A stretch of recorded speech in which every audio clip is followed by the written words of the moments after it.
아이들에게 12월은 유년기 추억의 절정을 이룹니다. 아이 부모들이 일찌감치 외면했던 썰매를 좋게 한 놈으로 눈썰매를 마음껏 지치게도 하고 백화점 진열대에서 한 해의 소망을 품기도 합니다. 그 가운데서도 먹거리에 대한 포만감은 아이들 생애에 있어 다른 때를 갖지 못할 정도죠. 피자, 햄버거, 돈가스. 이미 김치를 가장 싫어하는 음식으로 꼽은 저 아이들에게 피자 따위가 밥 대신 주식의 자리를 잡은 지는 그리 오래지 않습니다.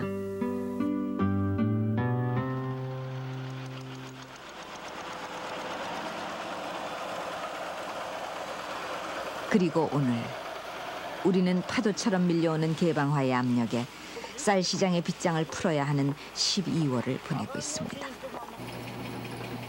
쌀, 우리의 심장과도 같다던 쌀.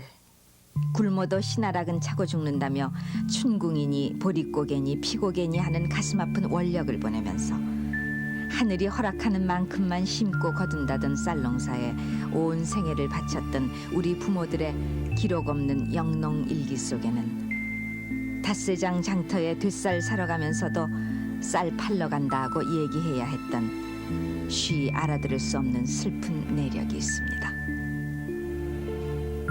그리고 보릿고개.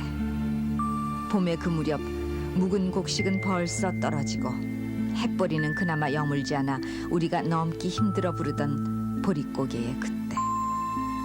그래서 대감문 앞이나 살인마다 빈 깡통을 들고 서서 밥 좀 달라고 외쳐대던 우리들의 애처롭던 변성기. 그리고 그 어느 무렵 성족이나 유행기와 함께 악수하는 표지가 붙은 구호미를 따라 줄을 서야 했던 우리들 남누가 더 갈 데 없던 행렬. 우리가 그 속에서 살아왔습니다. 그러나 많은 것을 잊고 사는 우리는 또 잊을 겁니다.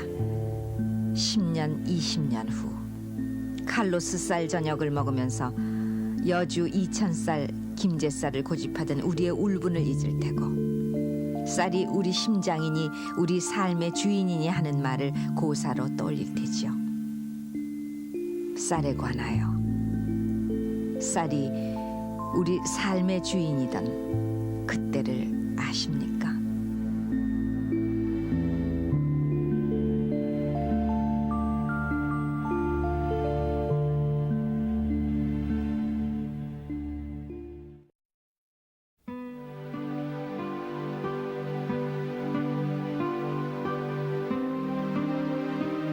(1952년) 가을 전선이 오르락내리락 파괴할 수 없는 것까지도 부숴내리게 하던 그 무렵 남도 어느 지방 사흘 굶은 남매가 밥 달라고 조른다고 정신 나간 어머니가 우물에 빠져 함께 자살하려고 하자 엄마 이제 밥 달라고 안을게 라고 애걸했다는, 그래서 셋이서 실신했다는 이 사연은 굶는다는 것이 죽음과 얼마나 가까이 있는가를 아프게 설명해주고 있었습니다. 전쟁은 이긴 자 없이 끝났고 밥 달라고 조를 엄마마저 잃은 아이들은 아침 저녁 밥 좀 줘요라고 목울림으로 밥 구걸을 나섰으며 꿀꿀이죽. 미군들이 먹다 남긴 찬반을 모아 끓인 그 꿀꿀이죽을 삽으로 헤치다 건진 건건이 고기 한 점에 살아있음을 확인하던 그때 밥투정하는 아이들을 데리고 산에 올라 소나무 껍질도 벗겨먹고 잡숙이나 진달래 잎도 따고 어쩌다 칡뿌리라도 캐줄 성이면은 촉은 목피인데 요즘 우리는 최고의 건강식품으로 치고 있죠. 그때 쌀은 마치 우리의 손에 영원히 닿지 않는 곳에 있는 우주선처럼 치부되고 있었습니다.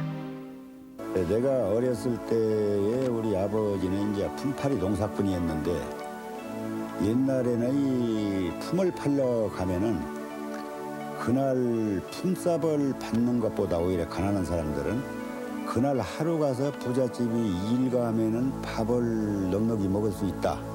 또 집에서는 1년 내내 가야 못 먹던 쌀이들은 쌀밥을 먹을 수 있다. 그때 쌀밥은 보리밥, 쌀밥 반 섞은 것 보고 대개 쌀밥이라고 했지.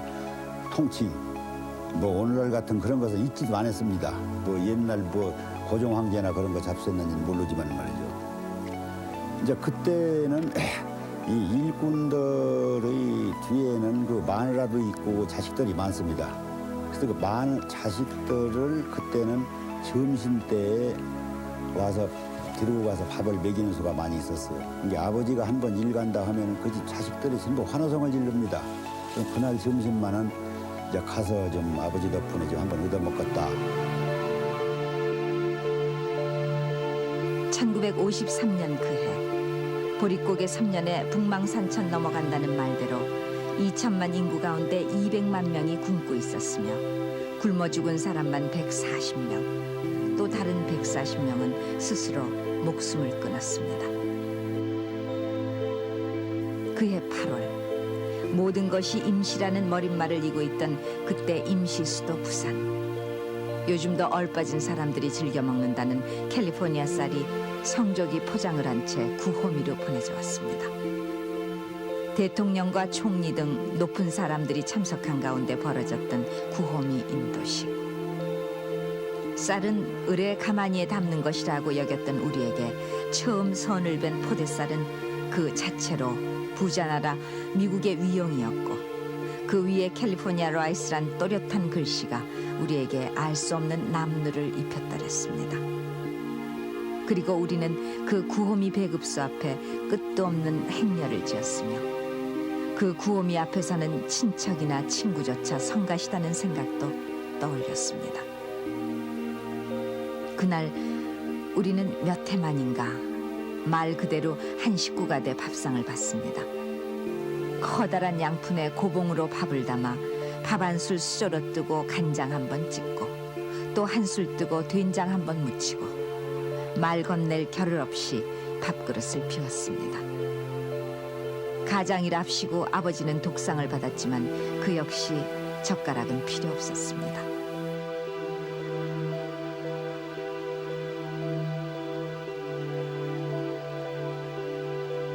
그러나 그 구호미가 구제한 우리들 가난은 티끌에 불과했습니다. 여전히 쌀 농사는 1000만 섬을 넘지 못했으며 땅심도 여려져 한마지기 논에서 나락 2섬 건지기도 벅찼습니다. 남의 논밭 품앗이라도 해서 얻어온 대박쌀과 보리는 며칠 못 가 바닥이 났고 마을을 돌며 산의 나무를 해다 팔거나 뎁쌀이며 대빗자루를 엮어 장에 내다 팔아 겨우 지전 몇 장으로 한 끼를 때우면 그것으로 그만이었고 한 줌 대박쌀이나 보리에 산에서 캐온 쑥을 넣어 죽을 끓이기 시작하면 우리들은 부엌 가마솥을 떠나지 못했습니다. 또 마시를 다녀온 우리가 부엌에 들러 열어보곤 했던 솥은 언제나 비어있기 일쑤였고 어머니는 어머니대로 도대체 뭐가 남아있을 리 없는 빈 장독 옆을 서성이다 헛간에서 쓸어모은 벽실을 까불어 한 끼의 연명을 하는 것으로 하루해를 넘겨야 했습니다. 추수의 때 가을은 더 혹독했습니다. 신하랑마저 챙길 여유가 없었고 추수 때 갚겠다고 사정해가며 꼬다먹은 장리쌀 갚는데 추수는 거덜이 나곤 했습니다. 봄에 빌린 쌀 한 마리 추수 때 갚을 때는 말가옷 이상으로 불어나 있었습니다. 헛농사라고 돌아서던 가장들은 늘 취하곤 했습니다. 가을에 장가못 가면 혼인을 가을에 안 치르면 1년 중에 치를 수가 없었습니다. 가을에 집중돼 있었고 그러고 그때의 상황으로서 장리라는 것이 있었는데 장리가 쌀 한 가마를 먹으면은 쌀 10단마를 갚았었어요. 1년에. 그러고 그것을 전부 가을에 집중해서 수확기에 갚지 않으면 안 됩니다. 안 갚고 신용이 있어갖고 다음에 영농도 할 수 없고 그래서 가을에는 집중출하가 됐습니다. 그래서 그 집중출하됐을 적이 쌀 집중출하됐을 적이 돈 있는 사람들은 그것을 전부 사놨다가 그 판 사람들한테 돈을 내파는 거예요.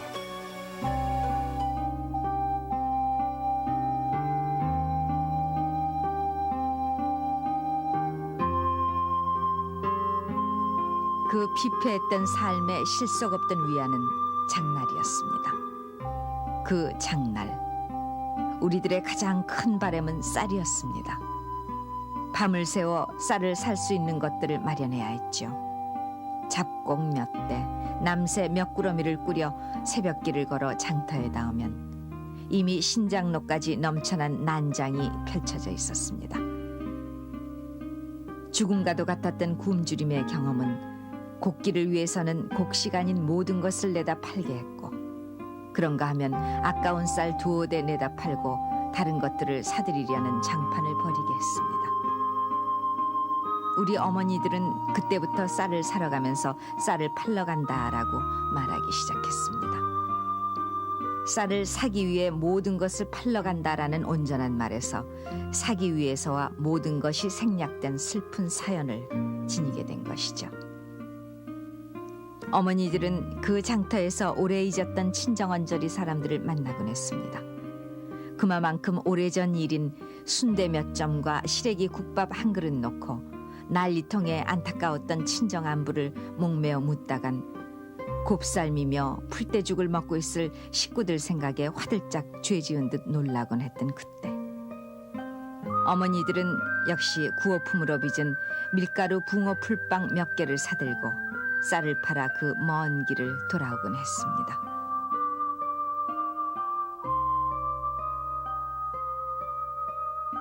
미국이 주던 구호 양곡은 1955년 잉여 농산물이라는 이름으로 1970년대 초까지 우리들을 지금의 소말리아나 쿠르드족 같은 난민 취급을 했었습니다.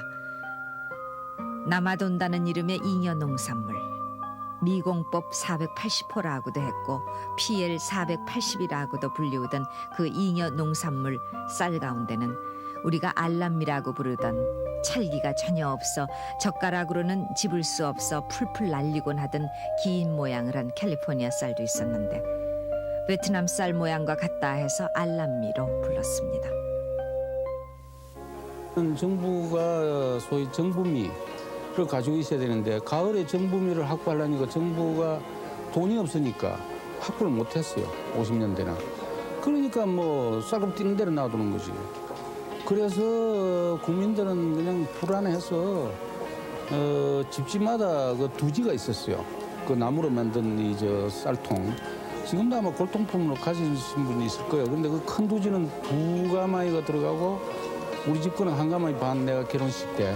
그 내가 그때 53년에 결혼했는데 제일 중요한 게 농담에 그 두지 해가지고 그 쌀 그 사놓는 거예요. 쌀값 하도 뛰니까. 그래서 이제 월급쟁이가 그때 이제 쌀 2가마이 두지에 넣어놓은 사람은 내년 5월달에 괜찮고 그거 안 넣는 사람은 뭐 월급 다 나가는 거지 그 인플레에 대해서.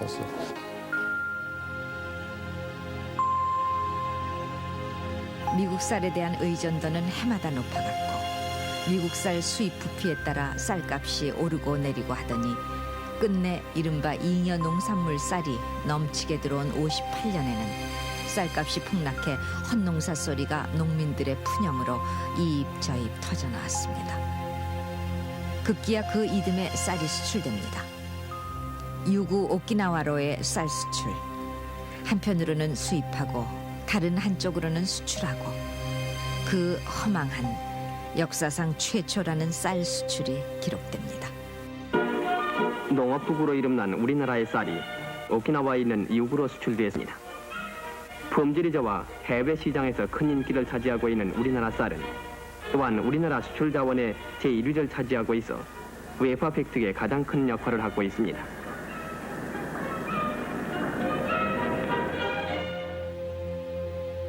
비록 끝없는 가난의 옥죄임이었지만 농사는 곧 삶이고 땅은 생명이었습니다. 농사철에 하루 쉬면 겨울에 열을 굽는다고 모내기 김매기에 눅신거리는 허리를 펼 수 없던 농민들. 그러나 전쟁이 핥히고 간 땅심은 좀처럼 살아나지 못했습니다.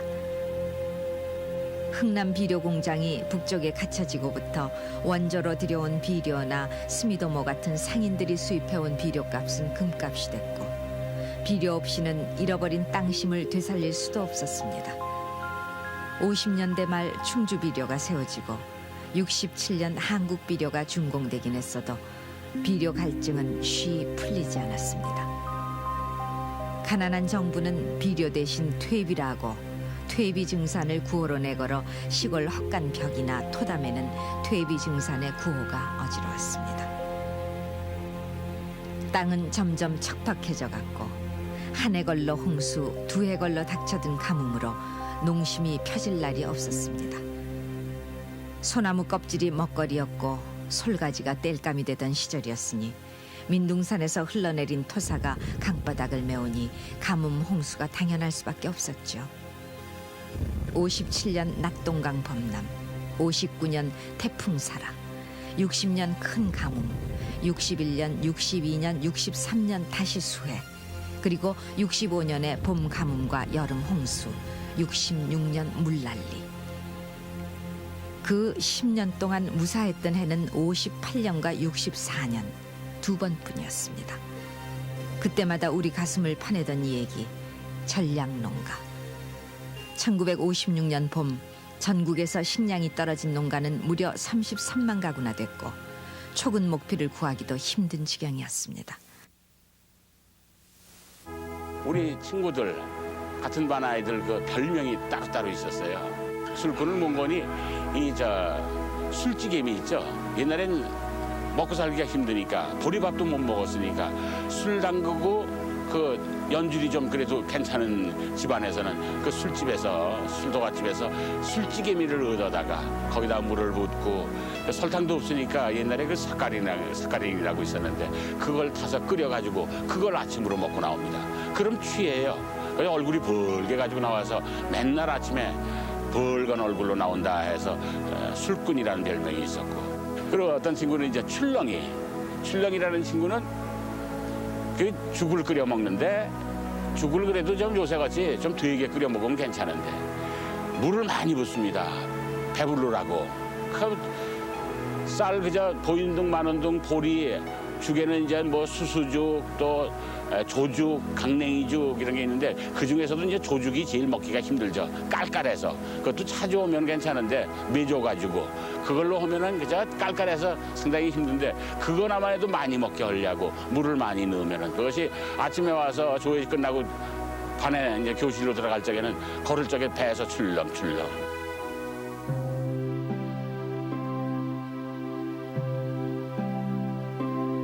권농인.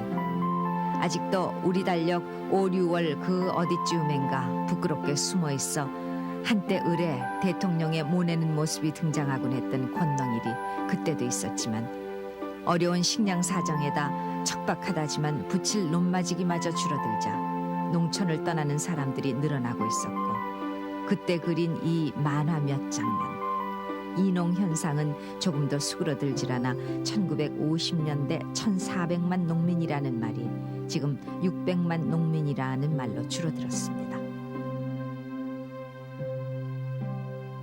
농민의 아들임을 내세워 잘 사는 농촌을 만들자고 나선 박정희 정부의 제3공화국은 국정지표를 증산, 수출, 건설로 삼았는데 그 첫째가 증산이었습니다.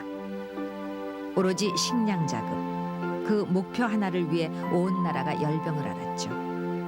경지정리, 산림녹화, 사방공사, 우물파기, 보리밟기, 객토증진, 농협촉진, 그리고 새마을운동. 갖가지 운동과 캠페인이 벌어졌고 모범부락, 시범마을, 증산왕, 새농민상, 농촌 후계자 등 수도 없는 상과 표창이 주어졌고 귀농정착민이라고 해서 도시 실업자들을 반강제로 농촌에 내몰기도 했으며 거지와 깡패들에게 자활개척단 옷을 입혀 오지개간에 투입하기도 했었습니다. 버려진 야산들이 계단논으로 바뀌고 이모작, 삼모작 실험도 진행됐지만 그러나 식량 자급의 길은 멀기만 했고 가뭄에 홍수가 겹쳐 큰 흉년이 들었던 63년에는 대만쌀까지 들여와야 했습니다. 식량 사정의 완화를 위해 정부가 적극 서둘러 오던 대만쌀 2만 1,000톤 중 제1차로 4,300톤이 인천항에 입하되었습니다.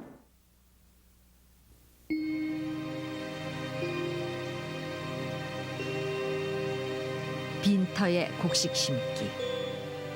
북쪽의 화장실 안 가기 운동만큼이나 낯선 이 구호. 힐을 신고 넥타이맨 공무원들이 중앙청 앞뜰에 콩을 심고 있습니다.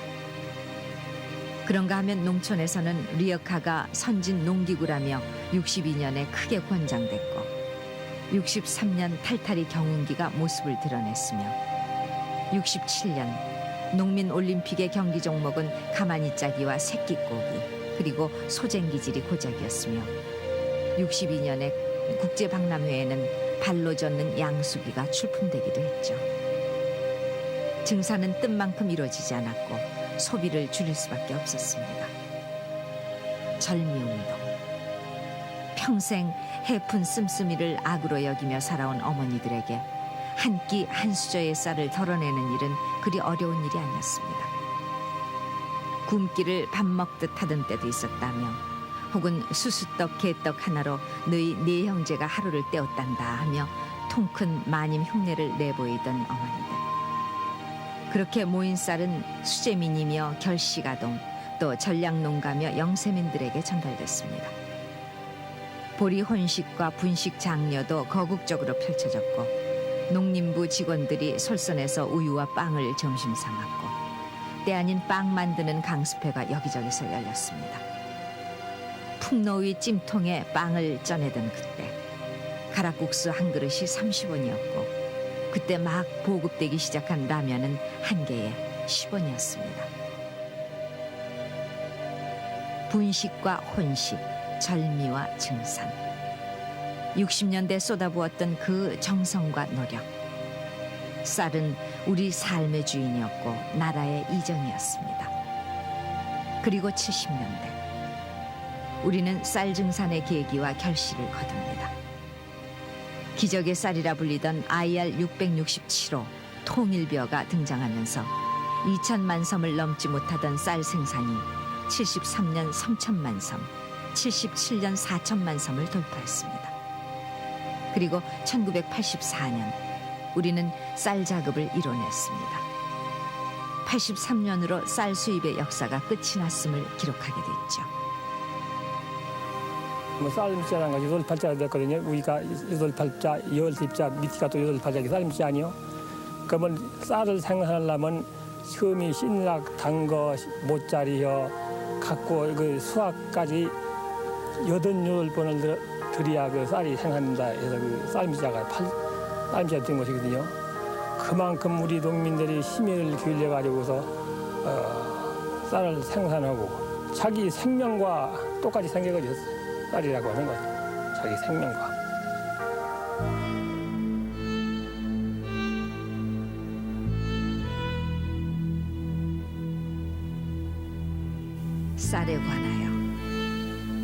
쌀에 관하여 우리는 머지않아 많은 것을 잊게 될 터이죠.